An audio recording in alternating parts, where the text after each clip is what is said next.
horsepower. 1 horsepower is a lot of fun. 100 horsepower will drive you round a tour of France. We're going to be stopping off at the Versailles, the Chantilly, equine establishments, making our way towards Bordeaux, past a couple of stag hunts, a canter along the beach not far from Dume de Pilat, a little village in the foothills of the Pyrenees we're heading off to, Mirepoix. But we're only using that as a vintage sports car staging post while we investigate the Pau area. Béarnaise sauce from cooking.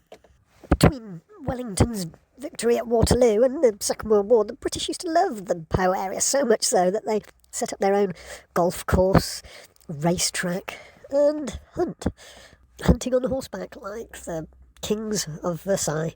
The stables at Versailles are really worth seeing, and Chantilly makes quite a spectacle for a horse race on the flat. Pau, a proper steeplechase course like Cheltenham and the Cotswolds.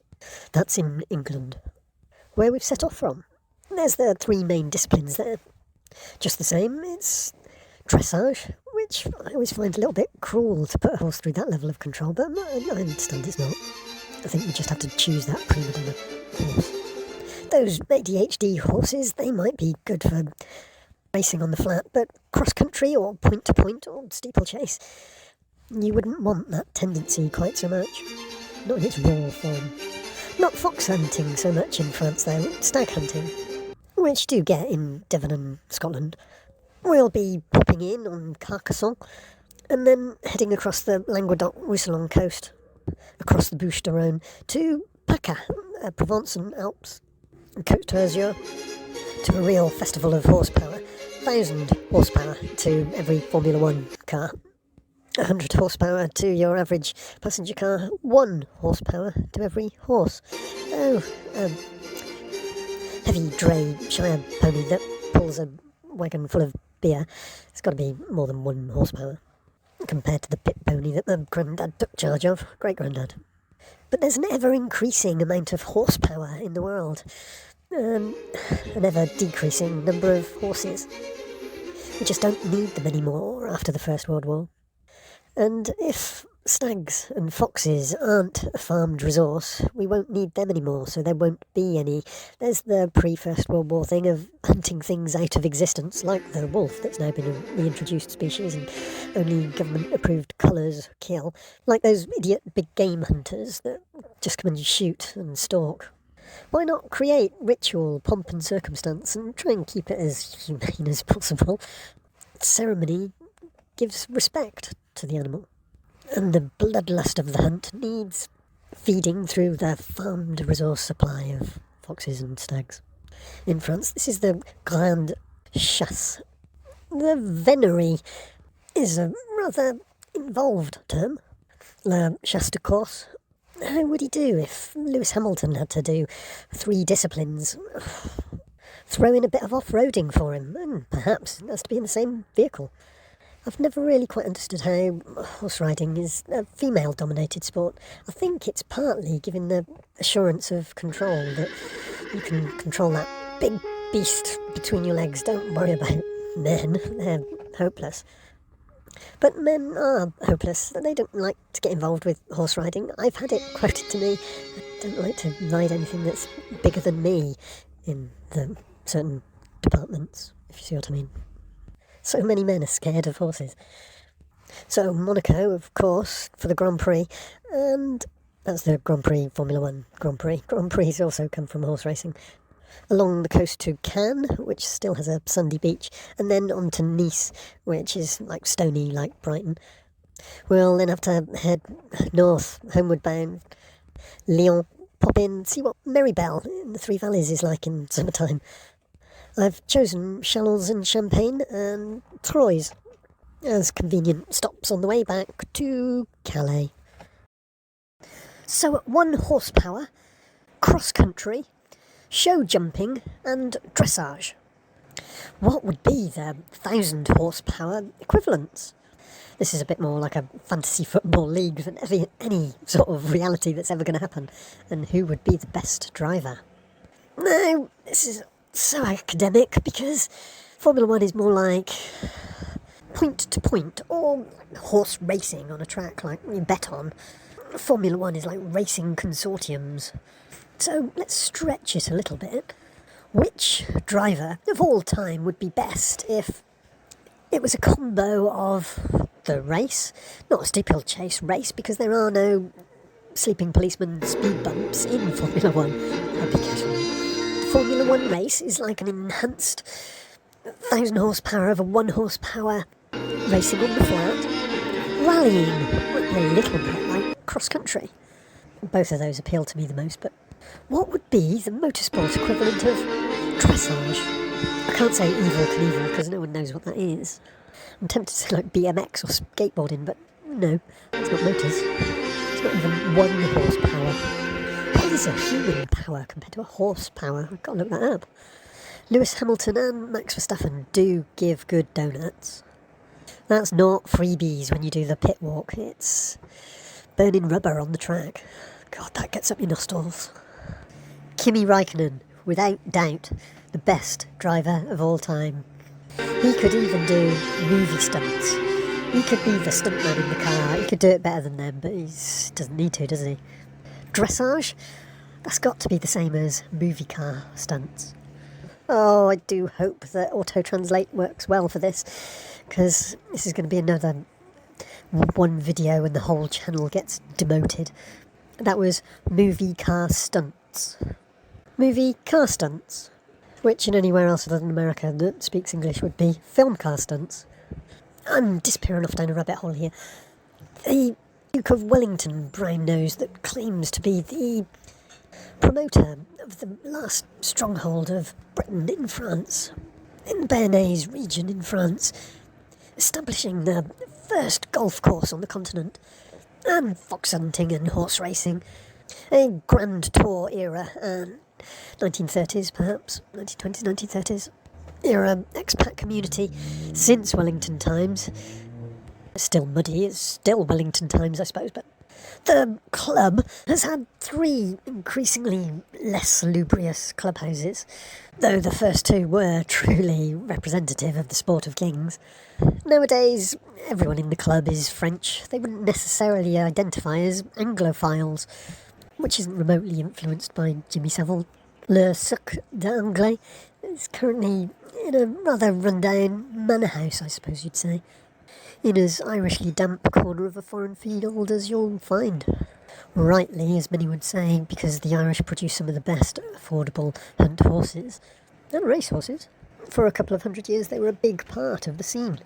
I am only focusing on le grand chasse. There is the petite chasse, where you're chasing rabbits and little things like foxes that aren't really worthy of horseback riding. I think it's a licence, it might be a club membership, I'm not too sure. About £300 a year compared to £3,000 a year for hunting stags on horseback. And still, the clubhouse is a bit run down, but in Cotswolds anyway, it's all centred around pubs these days.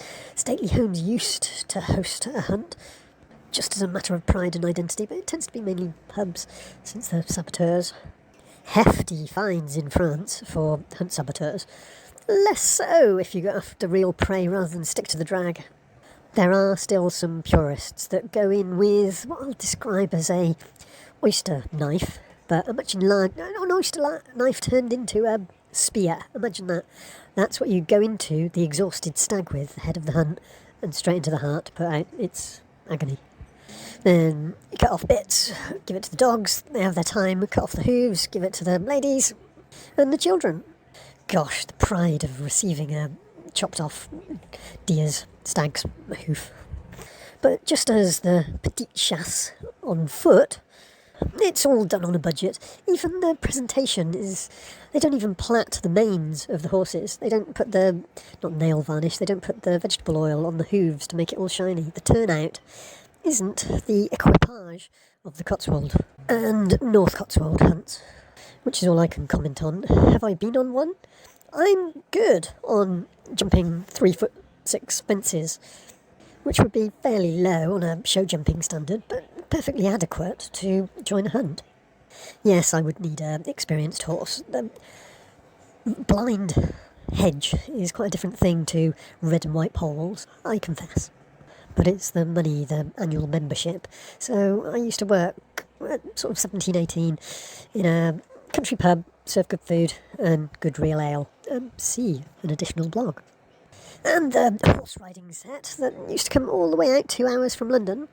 They used to have beautiful thatched cottages in various villages, or just get away from their city trader husband on a Sunday morning. My architectural prospect, university of the time, lifted me above the status of the stable girls, which wasn't insignificant. Quite a class-crossing career. But I was considered more of a potential toy boy than a prospect for the daughters, or sons. But they liked me. I got to go to a hunt ball. I watched and I think followed is the phrase, a fair few hunts that go from different locations all the time. Yeah, about £3,000 a year for the grande chasse, about 300 for the petite chasse. Little things like foxes and rabbits, and wild boar for that matter, are hunted on foot with dogs, idiots with guns. There's about 500,000 foxes a year killed. Hunting's highly regulated in France. You get a little bracelet that shows your allowance of what little things you're allowed to kill, and get fined if you kill too much, even if it's two different people in the same pack, so to speak. There's been scandals about people getting shot on hunts as well, children. You don't get a bracelet for that. But that battue, there's no real liturgy to it, the equipage of it. It can't be elaborated into culture. There is an additional aspect to the venery, that this can be translated almost like going on the pull, going on the hunt for a woman. But in tone, it's more like going out on the hunt for where the ladies of the night are hanging out, if it's used in that way. Limoges and Bordeaux, there have been scandals as far back as Eleanor of Aquitaine and Henry II of England. The basis of that British claim in Bordeaux, there's 30,000 of us, 1150 to 1450. This is back when artists were able to do little more than caricatures, and tapestry was the high art. We're on a 2-week tour of France. This has the end goal of the game of catching up with Lewis Hamilton. Yes, pilgrimage is a grandiose phrase. It is a slow process, just the same, travelling around France for 2 weeks. But it could be described as celebrity stalking, really, I suppose. Or perhaps we could align ourselves with paparazzi. It's not much different, is it? But now, in a proper sports car, if you can get into it, you're low slung, you are sat on the floor and it's hard sprung suspension. You know about every mile that you're travelling. I'm not saying the road's bad in France at all. Certainly the péage, that's their business.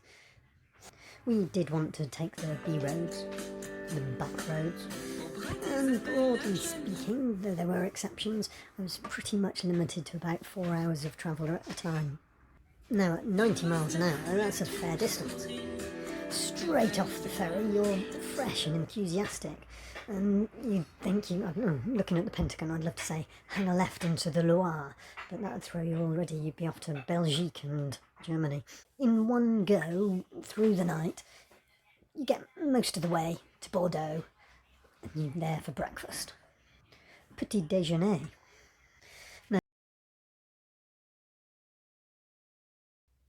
I don't want to harp on about the Britishness of Pole, because it's all those exaggerated after-dinner stories written almost a century later. I'm sure there were French cavalry hanging out in Tarbes, didn't really want to accept Waterloo, but the variations on the story of the British and French cavalry meeting up for a battle, but then decided to indulge in the sport of kings and go off on a stag hunt instead. You can find on Wikipedia, and it's nice to think of it as some sort of surrender-like meeting, but it's as fake as that First World War thing of the British and the Germans playing football in no man's land, just impossible because of the craters. there wasn't a flat bit of land anywhere to kick a ball. But by 1915, not 1815, that century, the anglicising was pretty much over with by the shouting. But back to Bordeaux, which has been a French capital during the First World War and the Second World War, when they've had to move out of Paris temporarily. Oh, 2012, a more recent scandal. A maths teacher, I shouldn't laugh, and a 15-year-old girl from Britain escaped on the day that he was supposed to be sacked and was found in Bordeaux. The French police couldn't help. There was no crime being done. Perfectly legal if they're at it like rabbits in France. If the parents didn't want to press for a kidnapping charge. But Eleanor of Aquitaine, she married a French, one of the French Louis. She got the Pope to send him off to Jerusalem, and she followed. But her knight in shining armour died. She was married for 14 years and had daughters. Then a month or two later, she married the English king of 18 years old, who she had sons with, 30 and 18. Yeah, that's... For your judgment, does it make a difference if it's male on female or female on male?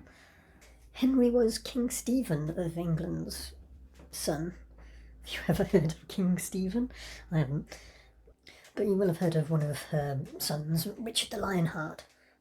But it was the Bordeaux-Limoges area that she had most success in trying to put her son on the throne by deposing her husband, regicide, because they're ordained by God, rather than just homicide. Nonsense. But there's always going to be scandals around wine. 10 Chinese chateau owners have been investigated, prosecuted by French police for tax evasion and fraud and tampering. But the problem of Spanish wine getting into French wine bottles is much more widespread.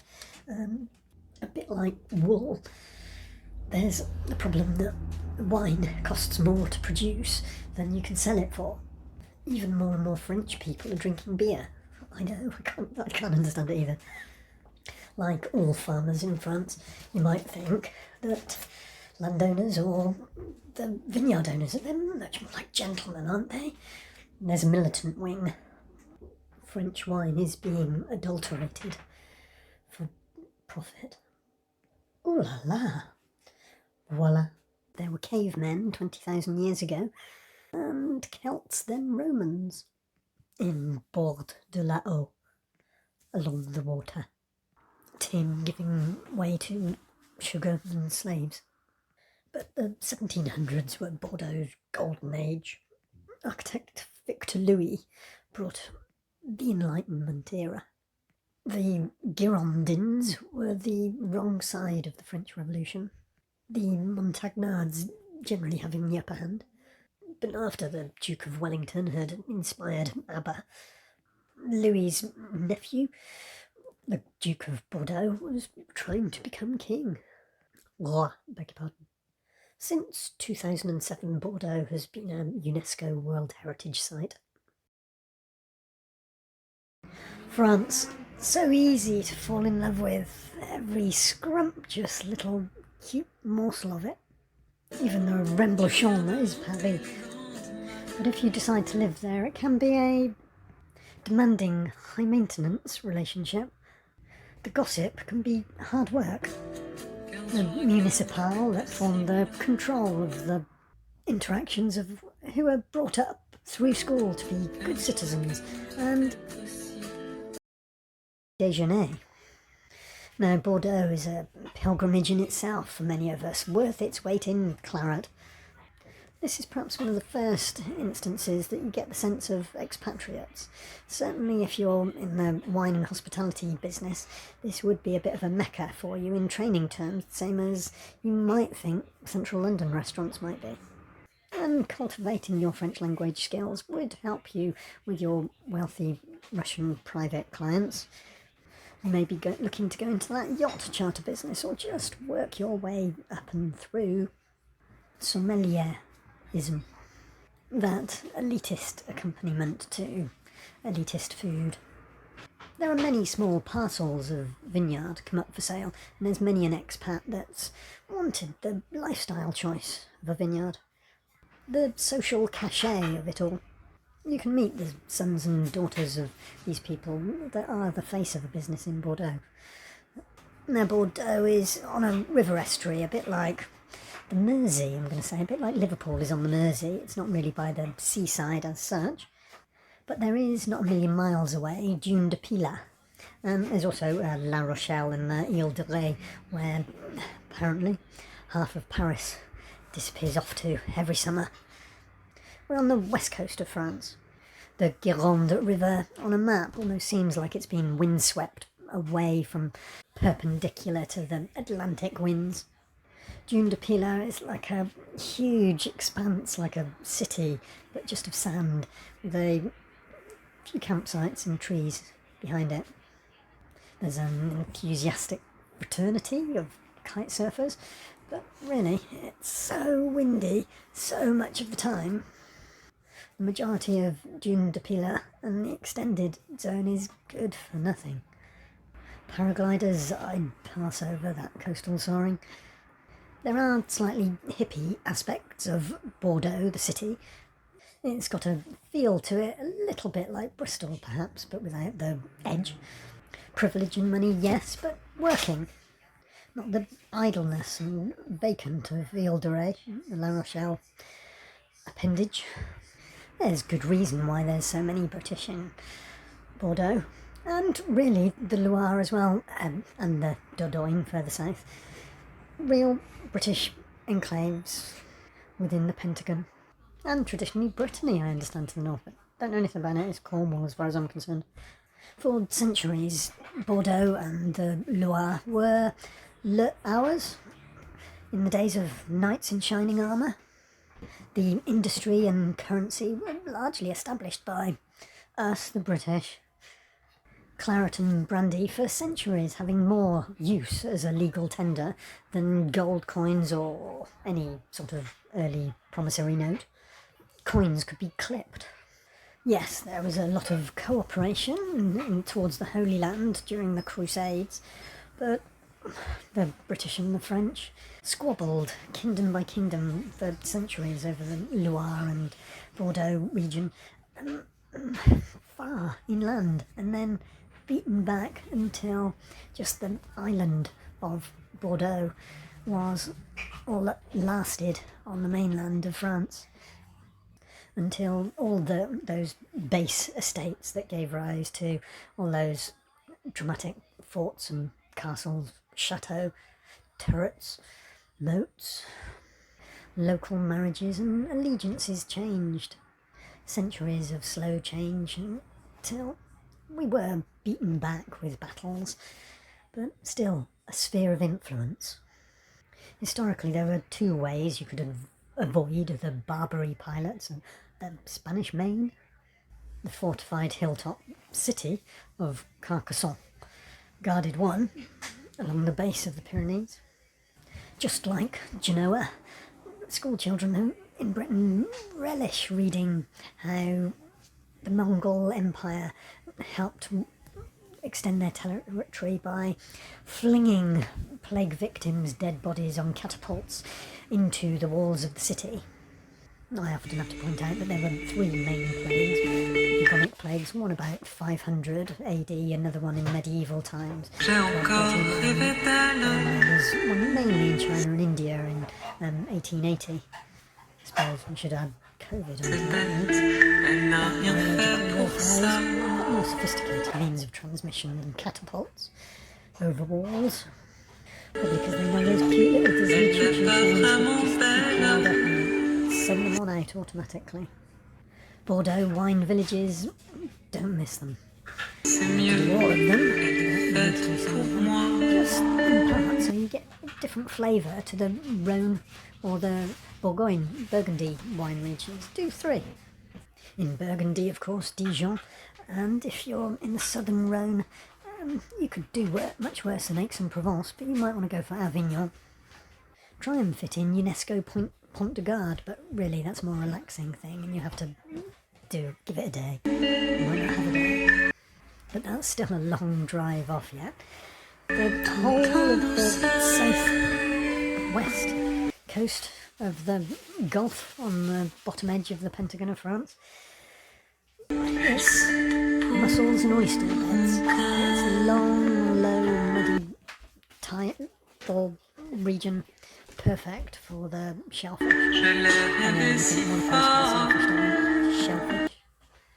Miles and miles and miles of coastal drive, right by the edge of the sea, village after village, all factory farmed terraces of posts in mud. And then just goes to poppy sand somewhere around Sete, which is the nudist beach sort of area, nudist village, nudist town, slowly being commoditised by swingers. Drive on by and leave the utilisation of what's given freely. Art will eat itself, or at least be misrepresented. It's an available opportunity when it's asked silly questions that go against its core values. An old timber-framed town with wooden beamed arcades around the town square on the ground floor that protect people from the elements, well, protect the market produce in days gone by from the rain, was where we stayed before this long coastal blast. Sweetest town, lovely restaurants, and a nice hippie vibe to some of the street musicians. It feels homely, in so much that it's void of the mercenary touristy aspect that Carcassonne has. You will eventually reach Bouches de Rhône, the mouth of the River Rhône, where since Greek times the traders, the galleons, have gone up the River Rhône a little bit, taken a muddy slipway across to the River Loire, which then takes you to the Atlantic, and the Cornish tin mines would have been of value then.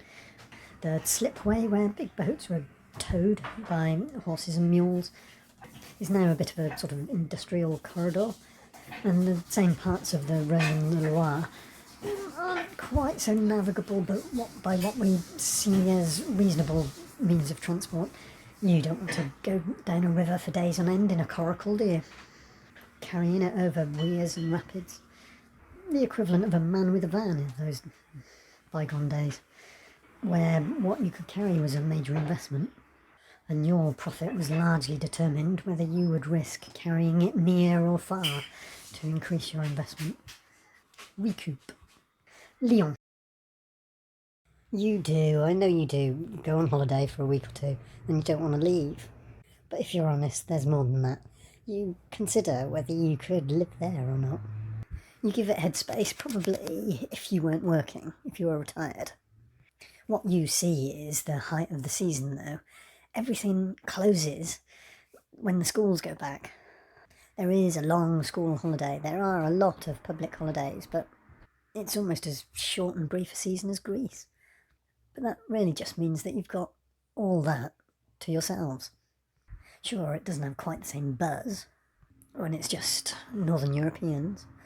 You might even see business opportunities, which might be deceptive. The French are quite particular in their ways. You might do a fantasy property hunt and realise there's a bargain to be had, but there might be some practical hurdles in that process, but that's not the half of it. You've got to learn another language fluently. In your Anglo-Saxon world, you make friends partly by being flash. Buying friends in France is very transparent. It doesn't really come off. There has to be some really quite significant push factors back home, as well as just a pull factor of that bargain. A bit like the analogy of the vintage VX220 sports car, getting you into that club, if only at entry level. You will find that you become part of really quite an elitist expat community, but the frequency of those interactions might be little more than seasonal, perhaps not satisfying enough. if you're looking to be integrated into an expat community, you really probably want to be looking at the Spanish classes. In France, your children will be accepted as locals much more than in Italy, where it would take generations, and where old money isn't really so clean of conscience. There's no getting away from it. There's a certain je ne sais quoi, almost class to France that the juntas, the dictatorships of Spain and Italy just don't bring. But there is often little patience for that class beyond the massif of Paris, in large part because so much of France is that rural conservative with a small c. In front of the rain shadow, the number of sunlight hours per year, really, to most of us, that's the most important thing. Foothills of the Pyrenees. Almost Spain offers a high number of sunshine hours per year, and often high rainfall straight off the Atlantic. I went for where that rain falls as snow, in the Eastern Alps, south of Geneva, Savoy, not traditionally France, traditionally Italy. Can you see France in a 2-week vacation? Is one of the questions which we'll ask ourselves here, and many Americans think they can see the whole of Europe in a 2-week vacation. They can't. Get a flavour of, get to know, two very different things. If you're excluding Paris and the Ile-de-France, which is all that France is, in a way, yes, you can get round the country and start to feel like you're getting to know it. Its varied history and landscape, climate, people and customs give it a very different air in very different areas. All over, not so long ago, were city-states. We're off to Monaco, one of those last city-states, theoretically outside of France. It's on the bulbous protrusion of Provence that has its own special microclimate, slightly extended away from the Alps. Not in a rain shadow, it has more than its fair share of sunshine hours per year. Or is that just sales patter to accentuate its tax haven status? What is the enclave of Monaco and Monte Carlo like? And perhaps, to some more importantly, what is the Monaco Formula One like to experience?